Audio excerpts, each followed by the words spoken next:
Everyone else is watching and they're seeing these big negative numbers and their confidence gets affected. Recession एक ऐसा word जो सुनते ही सबके दिल में डर डाल देता है। लेकिन आपने क्या सोचा है कि ये कुछ लोगों के लिए एक मौका भी होता है? आज हम बात करेंगे ऐसे 12 तरीके जिनसे रिच लोगों को रिसेशन से फायदा होता है। एक रिसर्च के मुताबिक फोर्ब्स के डेटा से पता चलता है कि रिसेशन के दौरान दुनिया के 1000 से ज्यादा बिलियनियर्स ने अपनी वेल्थ का 60% इंक्रीज किया है। यह खुद में एक बड़ा स्टैटिस्टिक है जो बताता है कि समय का सही इस्तेमाल करके कैसे कुछ लोग अमीर बनते हैं। जैसे कि famous Indian investor Rakesh Jhunjhunwala ने कहा, risk comes from not knowing what you are doing. यानी कि अगर आप रिसेशन के दौरान भी सही डिसीजंस लेते हैं तो आप भी हमारे समय से फायदा उठा सकते हैं।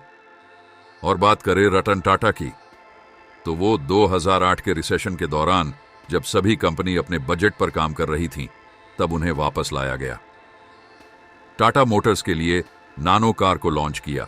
इससे यह साफ है कि जब लोग डर जाते हैं तब कुछ लोग डूबते नाव से भी सोना निकल लाते हैं।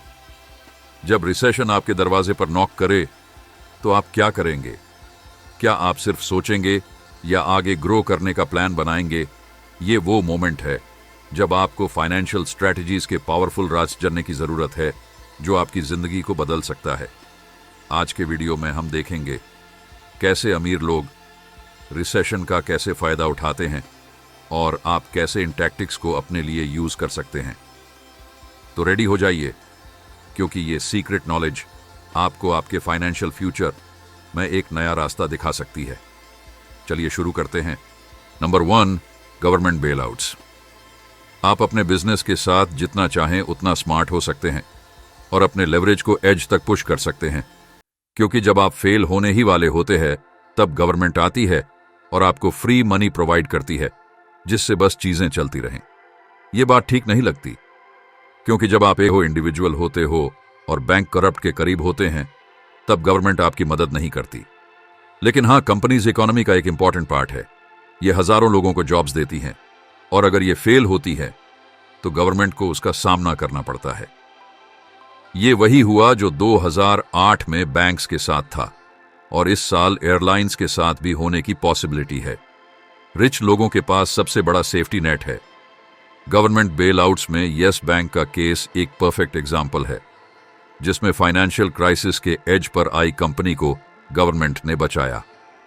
2020 में येस बैंक इतने बुरे हालात में था कि रिजर्व बैंक ऑफ इंडिया को हस्तक्षेप करना पड़ा। सरकार ने एक रीस्ट्रक्चरिंग प्लान बनाया जिसमें एसबीआई और कुछ और बड़े बैंकों को इन्वेस्ट करने के लिए कहा गया ताकि येस बैंक को कोलैप्स होने से रोका जा सके। इस बेलआउट प्लान के तहत एसबीआई ने येस बैंक में लगभग 7,250 करोड़ का इन्वेस्टमेंट किया और इक्विटी का बड़ा हिस्सा अपने कब्जे में लेकर स्टेबिलिटी देने की कोशिश की।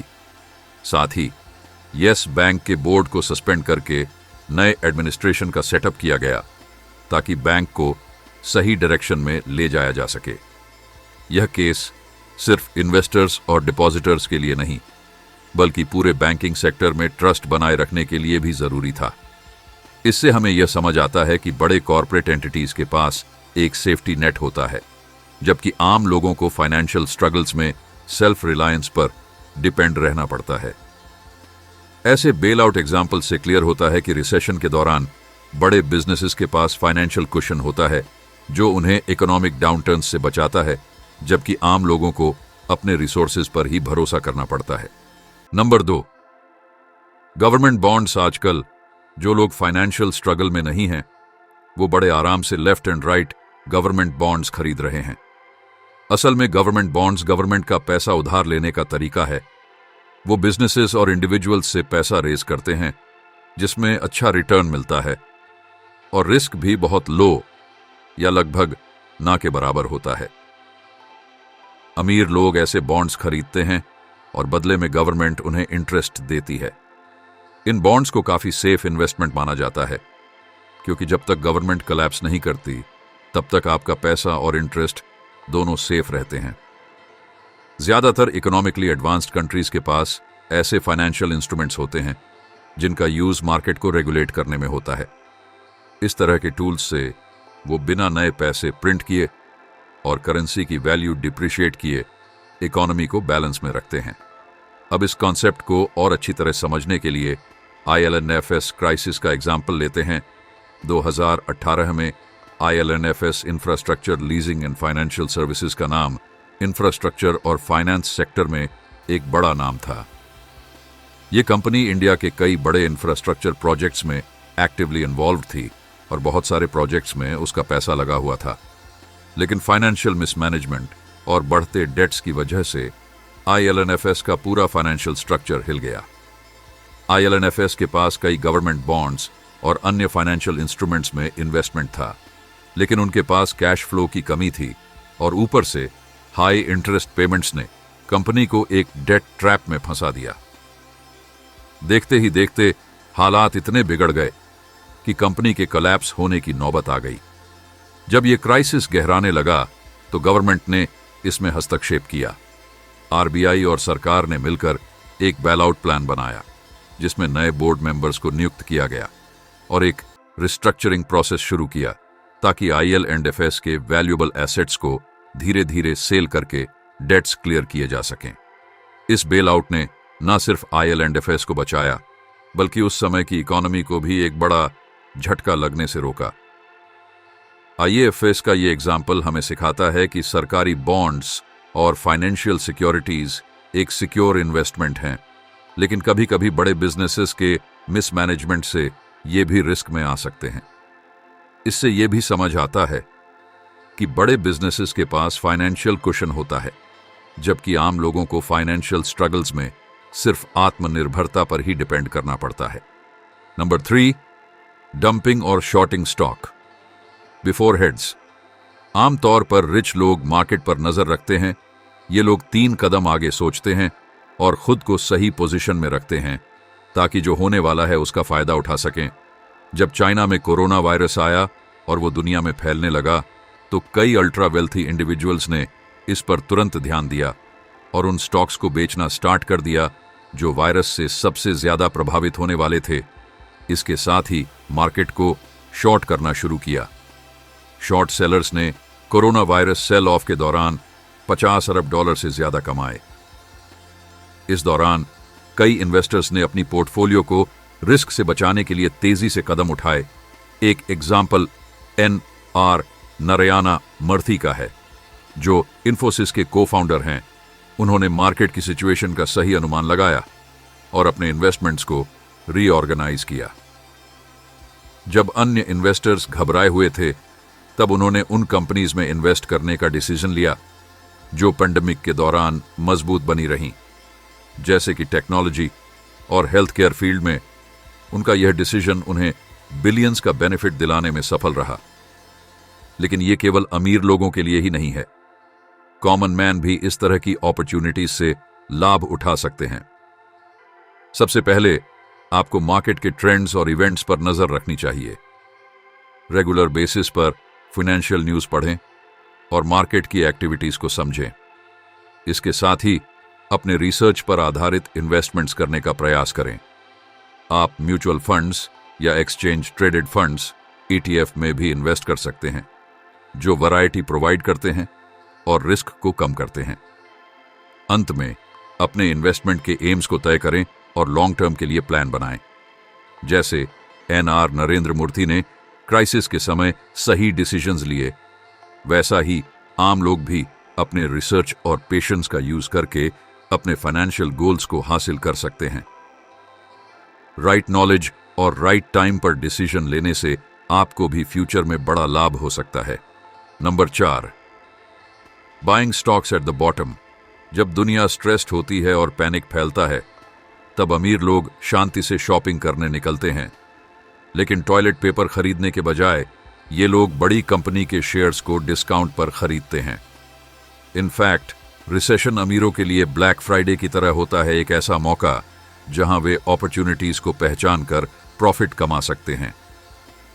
इससे सीखने के लिए हमने टोनी रॉबिन्स की किताब अनशेकेबल पढ़ी है, जिसे हमने कोरोना वायरस क्वारंटीन के दौरान मैंडेटरी रीड के रूप में रिकमेंड किया। रॉबिन्स बताते हैं कि फाइनेंशियल डाउनटर्न में भी स्ट्रांग रहकर अपने इन्वेस्टमेंट्स को कैसे सेफगार्ड किया जा सकता है। आम लोग भी इन इनसाइट्स से लाभ उठा सकते हैं, जैसे कि इन्वेस्टमेंट्स को डाइवर्सिफाई करना और मार्केट ट्रेंड्स को समझना। इस बुक से आपको यह समझने में मदद मिलती है कि मार्केट की फ्लक्चुएशंस के बीच कैसे स्मार्ट स्ट्रेटजीज बना सकते हैं। तो जब रिसेशन आए, सही जानकारी और डिसीजन लेने से आप भी अपने फाइनेंशियल गोल्स को अचीव कर सकते हैं। याद रखें, टफ टाइम्स में नॉलेज में इन्वेस्टमेंट करना आपको लॉन्ग टर्म में बड़ा बेनिफिट दिला सकता है। Number 5, renegotiating everything. अमीर लोग एक्सेलेंट डील्स करना पसंद करते हैं और ये परफेक्ट टाइम है फोन उठाने का। जो भी आप रीफाइनेंस कर सकते हैं उसे रीफाइनेंस करना स्टार्ट कर दीजिए।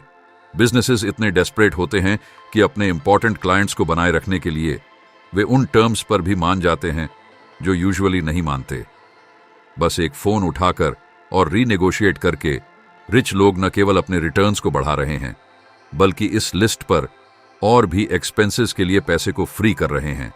जैसे कि famous Indian investor Rakesh Jhunjhunwala ने कई बार अपने इन्वेस्टमेंट में क्लीवर निगोशिएशंस का बेनिफिट उठाया है।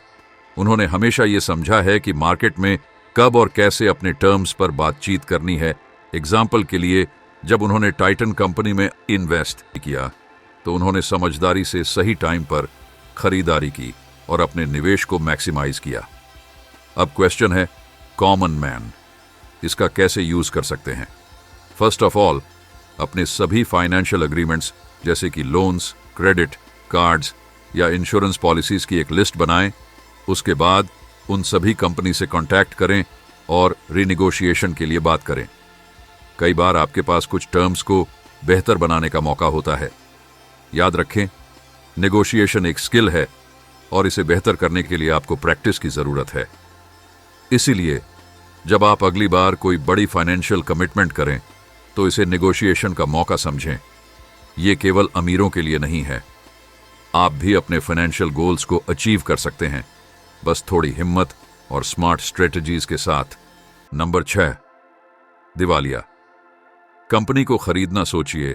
अगर आप एक बड़ी कंपनी होते और ऐसी स्ट्रगलिंग कंपनीज को खरीद सकते जिनके पास तैयार इंफ्रास्ट्रक्चर, ट्रेन्ड एम्प्लॉयज और इंटेलेक्चुअल प्रॉपर्टी होती, वो भी बहुत ही कम कीमत में, ये वो डील्स हैं जो रिसेशन के दौरान अक्सर सामने आती हैं। और बड़ी कंपनीज ऐसे ही मौके की तलाश में रहती हैं ताकि अपने कॉम्पिटिटर्स या रिलेटेड बिजनेसेस के वैल्यूएबल एसेट्स को सस्ते में खरीद सकें। इसका एक बढ़िया एग्जाम्पल है मुकेश अंबानी का, जिन्होंने जियो को लॉन्च करने से पहले कई स्ट्रगलिंग टेलीकॉम कंपनीज के एसेट्स को सही समय पर अक्वायर किया। जैसे कि Infotel broadband services limited. Ambani ने मार्केट की गिरावट का सही समय पर फायदा उठाकर इन्फोटेल के एसेट्स को अक्वायर किया, जिससे जियो की फाउंडेशन मजबूत हुई और आज जियो भारत का सबसे बड़ा टेलीकॉम प्लेयर बन चुका है। अब सवाल है, कॉमन पर्सन कैसे यूज कर सकते हैं? मान लीजिए एक लोकल रेस्टोरेंट पैंडेमिक में बंद हो गया है, लेकिन उसके पास किचन इक्विपमेंट, फर्नीचर और दूसरे वैल्यूएबल आइटम्स हैं। आप इन एसेट्स को डिस्काउंट पर खरीद सकते हैं और या तो खुद का फूड बिजनेस स्टार्ट कर सकते हैं या फिर इन आइटम्स को रीसेल करके प्रॉफिट कमा सकते हैं। इसी तरह किसी शॉप का एक्स्ट्रा इन्वेंट्री या मशीनरी भी सस्ते में मिल सकता है, जिसे खरीदकर आप खुद उसे यूज कर सकते हैं या ऑनलाइन प्लेटफॉर्म्स पर बेच सकते हैं। रिसेशन का टाइम ऐसे मौके लेकर आता है। सही नजर और हिम्मत से आप भी इन अपॉर्चुनिटीज का फायदा उठा सकते हैं। नंबर 7, सस्ता रियल एस्टेट खरीदने का सही वक्त। रिसेशन के दौरान लोग अक्सर सोचते हैं कि प्रॉपर्टी में इन्वेस्ट करना रिस्की है, लेकिन रियल्टी में यह राइट टाइम सबसे प्रॉफिटेबल हो सकता है। डेटा बताता है कि 2008 के फाइनेंशियल क्राइसिस के दौरान भारत में रियल एस्टेट प्राइसेस में लगभग 15 से 30% तक की डिक्लाइनेशन आई थी और कई रिच इन्वेस्टर्स ने इस मौके का फायदा उठाते हुए बड़ी अमाउंट में प्रॉपर्टीज सस्ते दामों पर खरीदी। रिसेशन में अमीर लोग कम कीमतों में वैल्यूएबल प्रॉपर्टीज खरीदकर अपने वेल्थ को बढ़ाते हैं और अच्छे समय में उनका कई गुना फायदा उठाते हैं।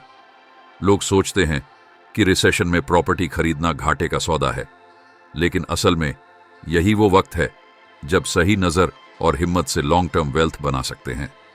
इमेजिन कीजिए, अगर आपको वो अपार्टमेंट आधे दाम पर मिल जाए जिसमें आप सालों से किराए पर रह रहे हैं, क्या यह आपके लिए कोई सरप्राइज नहीं होगा? स्मार्ट इन्वेस्टर्स रिसेशन के इस मिथ को समझते हैं और इसी समय पर बड़ी डील्स करते हैं। अब सवाल यह है कि आप कैसे इसका फायदा उठा सकते हैं। सबसे पहले, रिसेशन के समय अपने आसपास के लोकल डील्स पर नजर रखें। अक्सर प्रॉपर्टी ओनर्स और डेवलपर्स जल्दी से एसेट्स बेचना चाहते हैं और आपको डिस्काउंट पर अच्छी डील्स मिल सकती हैं। रिपोर्ट्स के मुताबिक भारत में आने वाले 18 महीनों में रेजिडेंशियल प्रॉपर्टीज में 15 से 20% तक की गिरावट देखने को मिल सकती है, यानी 50 लाख की प्रॉपर्टी आपको रिसेशन के दौरान लगभग 40 लाख में मिल सकती है। कमर्शियल रियल एस्टेट में भी गिरावट होती है, तो अगर आप ऑफिस स्पेस या शॉप स्पेस खरीदना चाहते हैं तो ये समय आइडियल हो सकता है।